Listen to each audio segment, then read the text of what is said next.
Over the last couple of weeks, there has been a huge hubbub around redistricting efforts, not only in Texas, but also in California. Republicans across the country are attempting to redraw their congressional districts early in order to preserve the majority that they have in the House of Representatives. California, Gavin Newsom, Prop 50, seeks to push back against that. Prop 50, which passed overwhelmingly, now gives California 5 more Democratic representatives, which will hopefully tip the balance, tip the majority in the House of Representatives. All of the conservatives are like, this is ridiculous. I can't believe Gavin Newsom is bypassing the will of the people with this scheme, even though the Republican states have not brought this to a vote by the people. These are not ballot measures.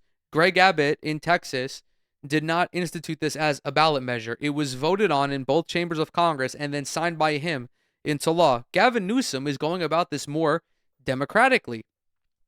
Indiana, another safe red state, was also attempting to do redistricting, but that fucking failed. Packwatch, RIP Bozo, go fuck yourself, Indiana Republicans. You guys are a bunch of fucking losers. Breaking right now at 4, efforts to redraw Indiana's congressional districts seem to be dead in the water, at least for now. State Senate leaders announcing lawmakers will not convene next month to take up the issue. Emily Longnecker joins us in studio to break down what we have learned here.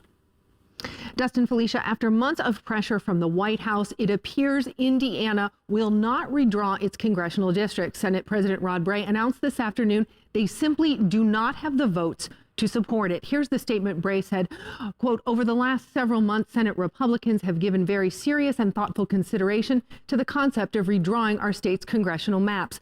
Today, I'm announcing there are not enough votes to move that idea forward, and the Senate will not reconvene in December. In the last week or so, Democrats are rigging the system to stop Trump, and they put AOC in there as if AOC has any fucking power in the redistricting of seats in New York State. To get you guys caught up to speed, it is exceedingly rare. It almost never happens for states to redraw their congressional boundaries mid-decade. Boundaries are redrawn every 10 years after the census, so that way lawmakers can get a better understanding of how to draw these districts. I hate this fucking idea because of gerrymandering. I think that gerrymandering is probably the second worst part of our electoral system, right behind the unlimited money that is allowed to be poured into politics. Thank you, John Roberts and Citizens United. But it's because the way that the seats are drawn is to ensure safe majorities in whatever state we're looking at. Republicans and Democrats are equally as guilty of this. They're equally as guilty of gerrymandering, but Republicans do it more frequently and more heinously. I want you guys to take a look. Actually, you know what? No, we're gonna do this. Louisiana has one of the most obnoxious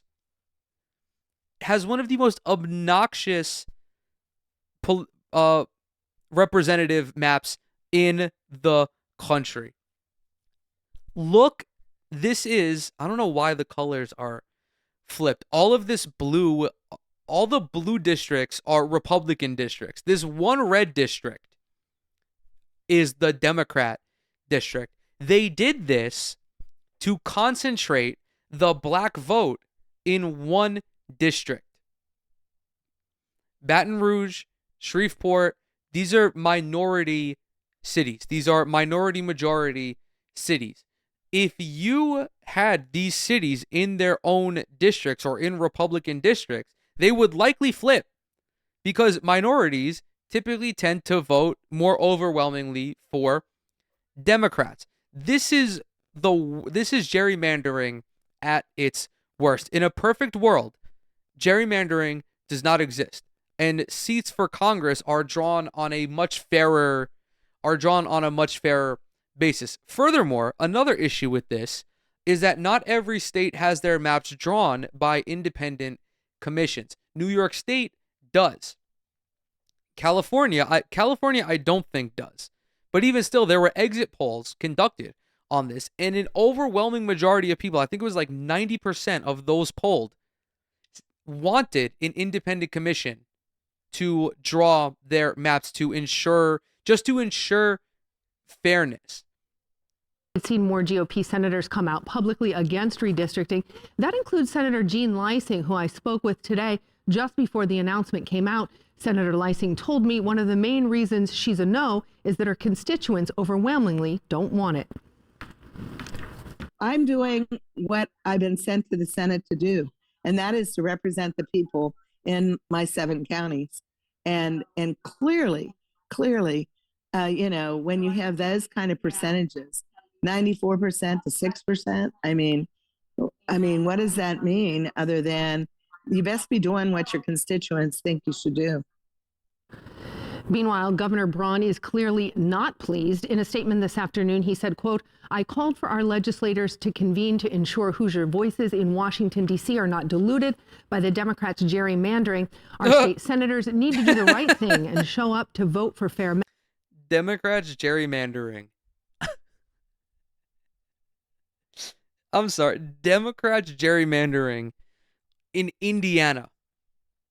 Okay, bro. Republican gerrymandering in Illinois. Like, what the fuck are we doing? What the fuck are we doing? These people, these conservatives are such fucking babies. They lose anything and they literally just start peeing in their fucking pants. They go poo-poo in their fucking diaper. Like, they just bitch and moan about fucking everything. Oh my God. Grow up. Apps, Hoosiers deserve to know where their elected officials stand on important issues.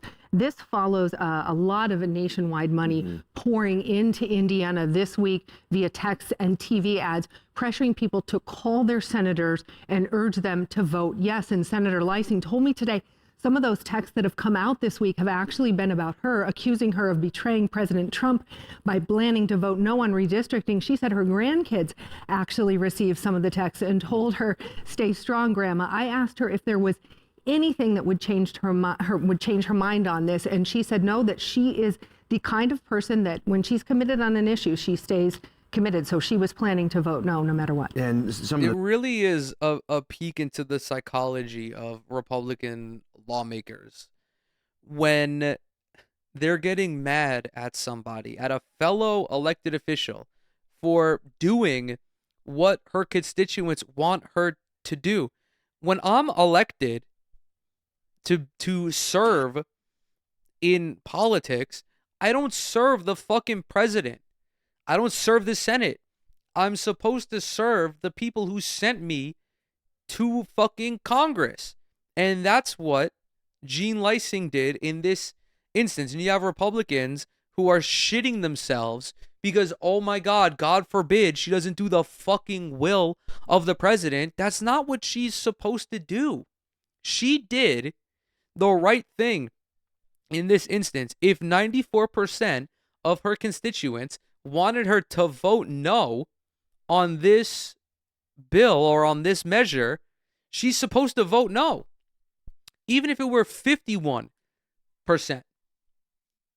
she would still have to serve her constituents. But so many fucking Republicans, again, this goes back to them being just careerist hacks.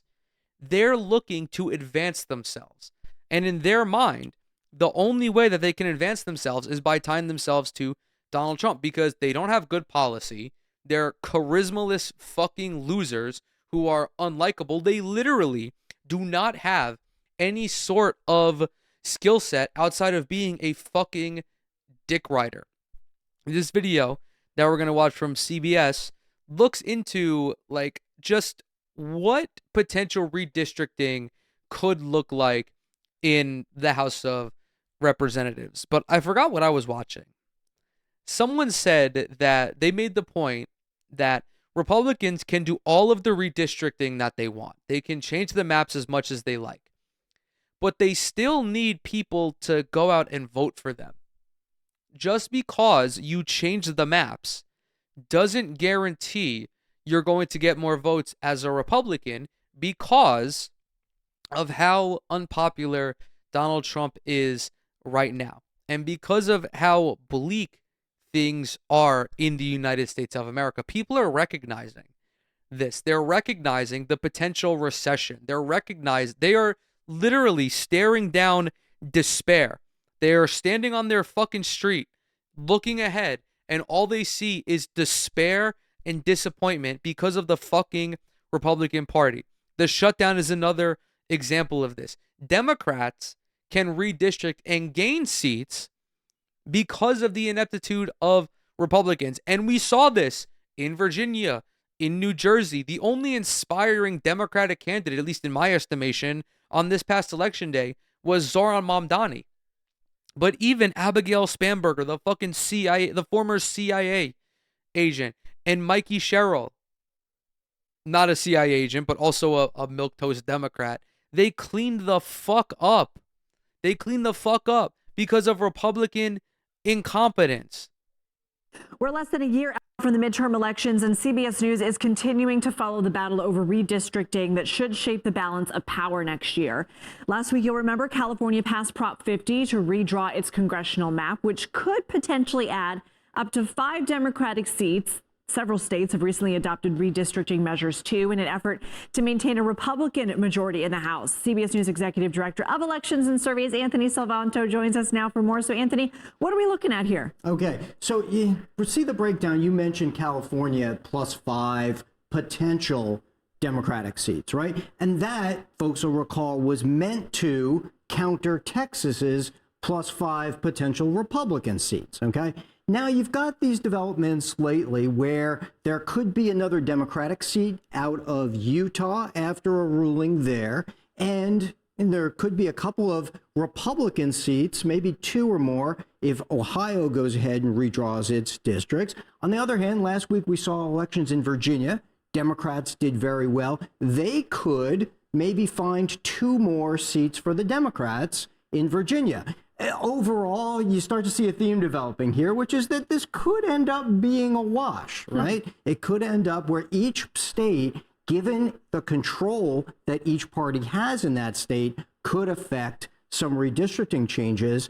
And the other thing to show you is, look at the proportions of the partisan breakdowns of the states, and then the number. I think the wishy-washy nature of this is an overestimation of the Republicans, because with all due respect, like,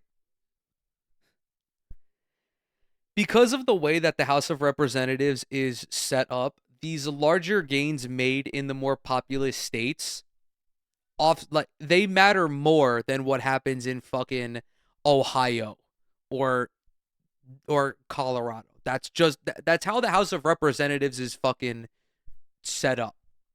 But again, it all tracks back to these people in these Republican districts may or may not go out and vote for Republicans again. Like, Bernie Sanders has been on tour for the last year going to swing districts and is selling out arenas in these swing districts. If Republicans want to preserve the majority that they have in Congress, they need to stop fucking up the country. They need to stop increasing the costs of literally fucking everything. They need to stop firing tens of thousands, potentially hundreds of thousands of workers who work for the fucking federal government. They need to actually tackle the systemic issues that are plaguing this country, but they're not going to fucking do that. All they're going to do is put tariffs on fucking Djibouti and fucking Timbuktu and then suck off Peter Thiel and Sam Altman. That's it. They have no agenda. Of seats that their party holds. And what you'll see is that there's often more seats held than the partisan break. So here's California's as it stands now. That's going to go higher. Texas's, that proportion is going to go higher. And I can do that in state after state. So Ohio, I mentioned, 55% Trump, but they could control even more as a proportion of their House seats. What that is, that's gerrymandering, right? And that's the difference between gerrymandering and redistricting. As folks are sort of following this at home, they're gaining even more potential seats based on their control of the process. And I'll show you Virginia just to show you a Democratic example. 52% in the last presidential. This proportion of seats held could go higher still. That's what this all means. Is the idea that these two numbers should be as close to each other as they can be? Well, it's a measure of gerrymandering, and folks will argue this point about whether it should be, and others will say, no, this is the will of the people, and that's what they're electing in their districts, because remember, most partisan folks just vote for their party back in. I will add this, though. None of this is a guarantee, Lindsay, and it's so important because, look, even we saw last week in New Jersey, a lot of his... I don't want to say that it's a bad comparison to look at national voter percentages, I don't think it is a foolproof comparison to look at local elections and national elections, particularly 2024, because 2024 was an anomalous election. You had low turnout. You had Republicans make gains all across the country. It was just not really indicative of the actual national sentiment. There was a lot of resentment towards President Biden, and you could make the argument that that's just how national politics is. Every 4 years, people generally vote in anger, or they don't vote. They're either upset with the current candidate or they're just upset with the system as a whole. People tend to be more engaged in local politics, but local politics don't have the same turnout as national politics. But you could say that local politics is more indicative of where a state lands electorally, especially because of the various swing states that exist. Hispanic voters voted for the Democrat, but a lot of them voted for Trump last time. In all of these districts, there are assumptions being made about how voters will behave, and if they change from past patterns, then all of this could be different than what the regular partisan breaks might say. Interesting. As always, Anthony Savanto, thank you. I've been saying it since Election Day. But at this rate, the Republicans are just going to beat themselves in the midterms. I feel very confident in saying that. I used to be a lot more reserved. My take was that in order for Democrats to actually make gains across the country, they need to put forward actually progressive candidates, folks like AOC, like Zoran Mamdani, like Graham Plattner running for Senate in Maine. I don't know if that is necessarily the plan that they're going to take, and that really bothers me because I wish that the Democrats would put forward progressive individuals, but I think that just the nature of the Republican Party at this stage is going to turn voters off. But even still, I'm going to be really fucking frustrated if the Democratic Party just sends out a bunch of Abigail Spanbergers and Hakeem Jeffries in the midterms and not the more progressive candidates, because I'm playing the long game here, unlike a lot of politicians in this country. If you continue to trot out fucking milquetoast, moderate Democrats, Raytheon liberals, establishment Democrats, you're not building a coalition. You are not building an actual voting bloc. People are voting against the Republicans. They're not voting for Democrats. That is a big distinction. The Democrats are not compelling these people to vote for them. If that's the case, there's only going to be more resentment in 2028. There's only going to be more resentment in 2030. Whereas if you have someone like Graham Plattner, or you have someone like Zoran who's able to rally the electorate and build a grassroots movement, the party now has an identity. And I'm worried that the Democrats are going to take the wrong lesson from this past election day. And it's almost going to be, it's almost going to seem like fool's gold, because they are likely going to overperform in the midterms. I'm making that might be my hot take of the year. But like, nothing is going to fundamentally change. And that's what bothers me about this. As always, thank you guys so very much for coming to hang out. Everything I'm associated with is linked down below. Follow me on TikTok, Twitter, Instagram. Subscribe to the YouTube channel. Leave a like and a comment if you enjoyed any of the content. Both of those help out tremendously with the algorithm. If you're listening to this on Spotify, follow the show and leave a rating over there. As well as always, stay safe, stay sane, and I will see you in the next one.